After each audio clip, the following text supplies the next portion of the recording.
Mabuhay! My name is Martin Andanar. I'm a broadcast journalist in Manila, the Philippines. And this is my story.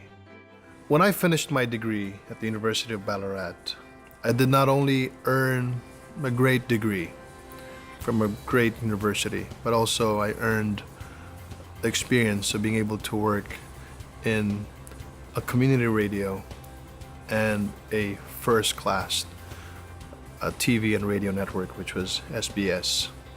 The good thing about studying at the University of Ballarat is that apart from the great education, you get to practice what your professors teach outside of that university.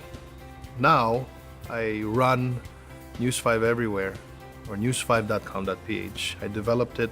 It's our video and audio online portal for TV5. I also main anchor the morning show of our TV station, after which I also co-anchor one of the top rated radio commentary programs in the country, and I'm the official voiceover of the news department of our network.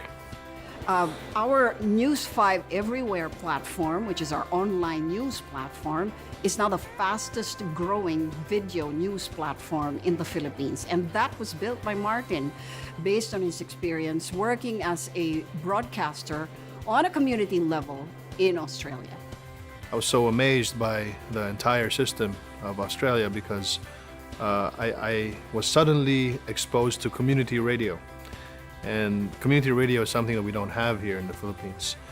And I think it's a great tool for people to communicate, and also for those who want to be future radio announcers.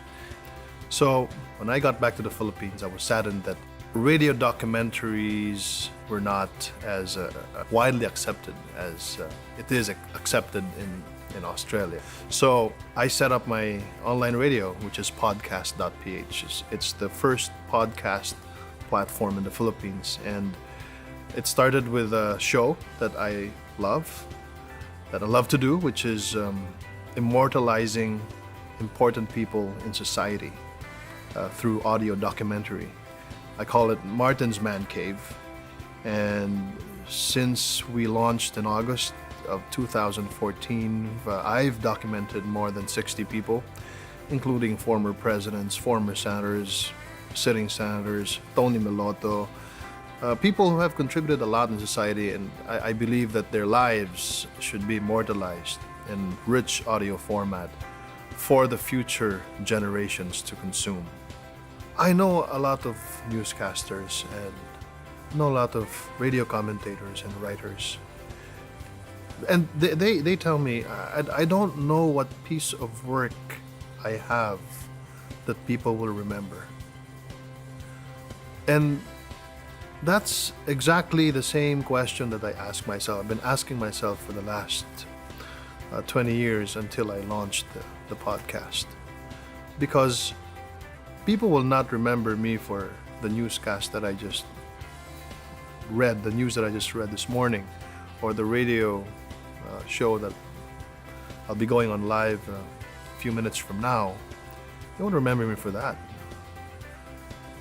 It's got to be bigger than myself. And it's not about the anchor, it's not about the messenger, but it's about the message. That's the most important thing. When I finished my course in Australia, I brought back that thinking that was broader. I now began to understand how the West thought. So when I became a reporter, it was easier for me to report from the perspective of an Asian and the perspective of the West. So you would understand both cultures. And I guess all of those things pulled together made management think that I was a person for management, apart from being an on-cam talent and on-radio talent. So I guess everything will not be as it is right now if it weren't for my great education back down under.